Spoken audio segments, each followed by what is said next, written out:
Welcome to the deep dive. So, today we're looking at a machine that, it didn't just improve the world, it practically gave us the language and the power to build our modern world. That's so true, and I mean that literally. Yeah. Everything from the device you're listening on to the electricity powering it to how we measure that power, it all points back to one person, James Watt. But here's the central mystery, the thing we're really digging into today. James Watt did not invent the steam engine. Not at all. It had been around for 50 years. But he saw something. A single, almost unbelievably simple flaw that everyone else had just missed. And fixing that flaw, well, it launched the Industrial Revolution. It made human progress feel, unstoppable. Exactly. So our mission today is to figure out how that happened. How did one small observation, one technical fix, become the spark for everything that followed? We're going to get into the nitty-gritty of that flaw, the breakthroughs he made, and how he literally defined the way we talk about power today. Yeah, if you've ever wondered about the nuts and bolts behind the age of industry, beyond just the textbook summary, this is it. This is the story of how one person's insight created a machine that could power human ambition anywhere, anytime. Okay, so let's start with the man himself, James Watt. Born in Scotland, 1736. We have this idea of these figures as, born geniuses, but the sources paint a very different picture. Oh, absolutely. He was, by all accounts, a very quiet, very introspective kid.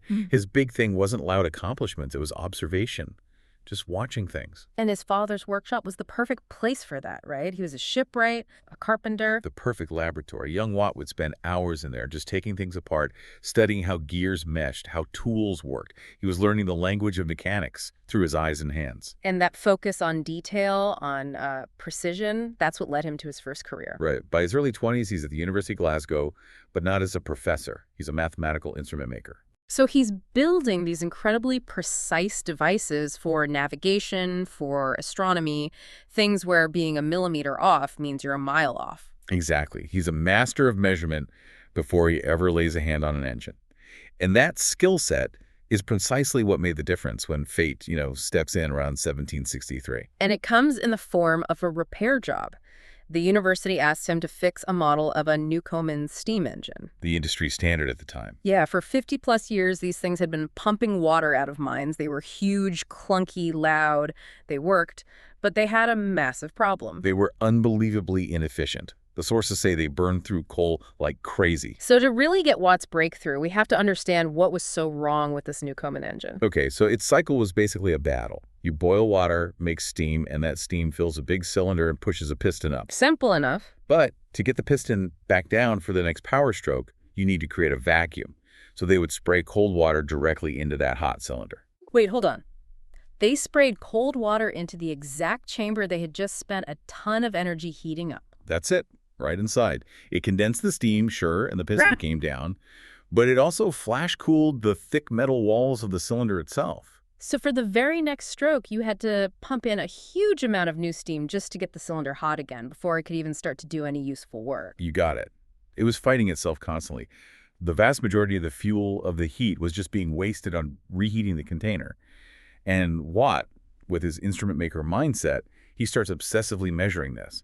How much steam, how much water, how much heat is just vanishing into thin air. And this is where it all clicks. He's doing these detailed experiments, and he realizes this isn't just a minor inefficiency. It's a colossal, constant thermal loss.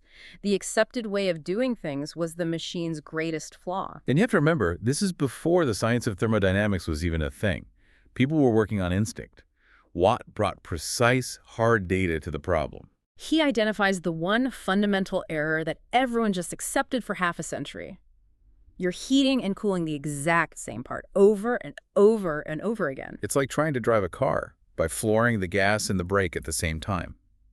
And that leads him to ask this incredibly powerful, simple question. What was it? He basically asks, why are we doing these two jobs in the same place? He said, what if the steam didn't need to cool down inside the main cylinder? That's the leap, separating the functions. That's the whole game. His solution was something he called a separate condenser.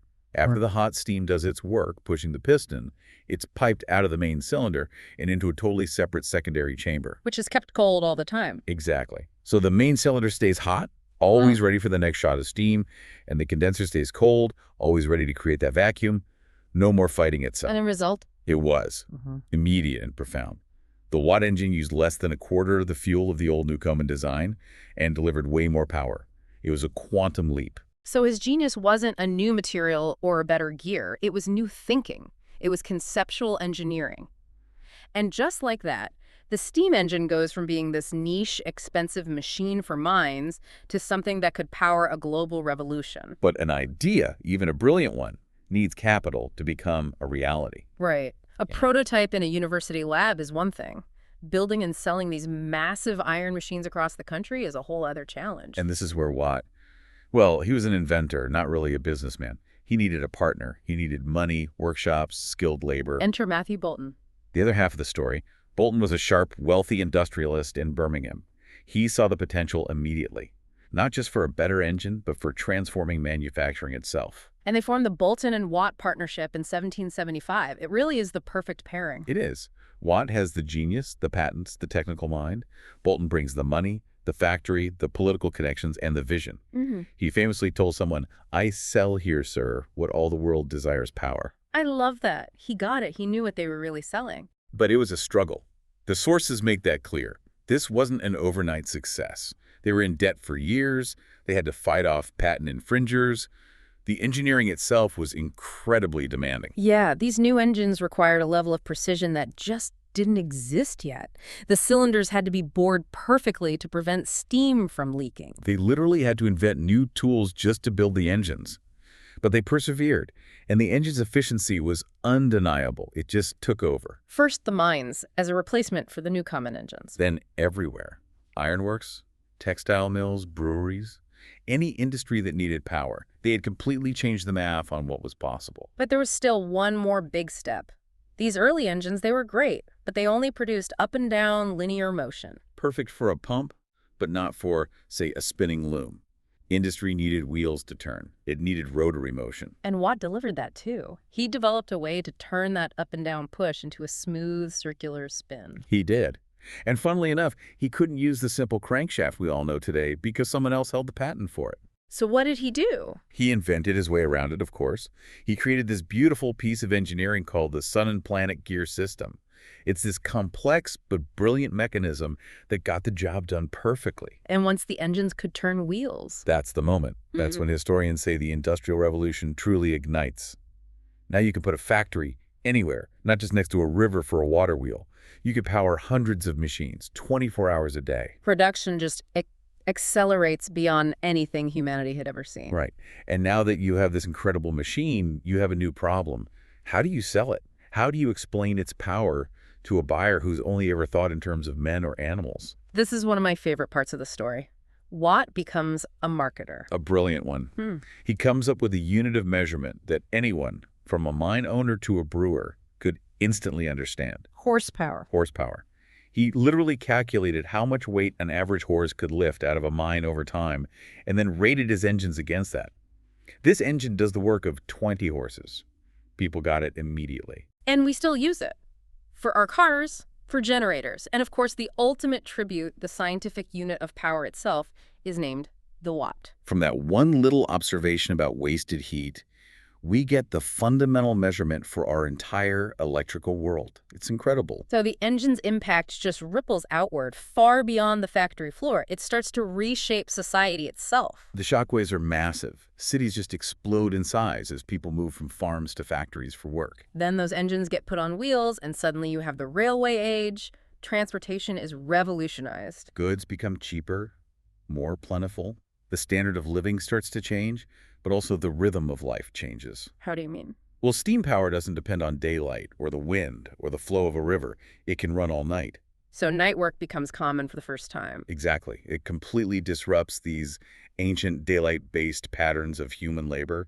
But it's also important to remember what the sources call the quiet truth behind all this success. It wasn't easy for him. No. He spent decades dealing with debt, with stress, with legal battles. The genius idea was just the first step of a very, very long road. He died wealthy and honored, yes, but that success was hard-won. But that persistence, it seems to come from that same place as his initial breakthrough, just this deep foundational curiosity. It never left him.